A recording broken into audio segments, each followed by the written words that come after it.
ఓం శక్తి పరాశక్తి శ్రీదేవి కరుమారియమ్మ భక్తులందరికీ కూడా అమ్మవారి దివ్యాశిస్సులు. జ్యేష్ఠ శుద్ధ అష్టమి మంగళవారం 3వ తారీఖున, అంటే వచ్చే 3వ తారీఖున జ్యేష్ఠ శుద్ధ అష్టమి రోజున ధూమావతి అమ్మవారు ఉద్భవించినవాడు.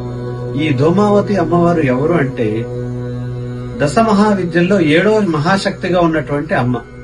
ఈవిడ మనకు అలక్ష్మిని, అనారోగ్యాన్ని, మనకున్నటువంటి దారిద్ర్యాన్ని అన్నింటినీ కూడా తొలగించే దేవత.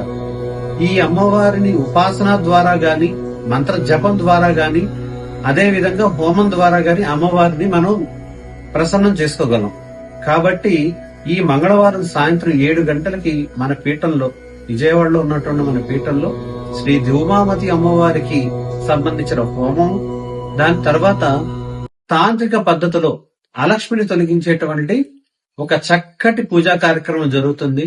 అందరూ కూడా పాలు పంచుకొని మీకున్నటువంటి అనారోగ్యాన్ని గాని, మీకున్నటువంటి దారిద్ర్యాన్ని గాని, ఎలాంటి సమస్యలైనా కూడా తొలగించుకోవడానికి ఇది ఒక చక్కటి సదవకాశం. ఈ అవకాశాన్ని అందరూ ఉపయోగించుకోండి.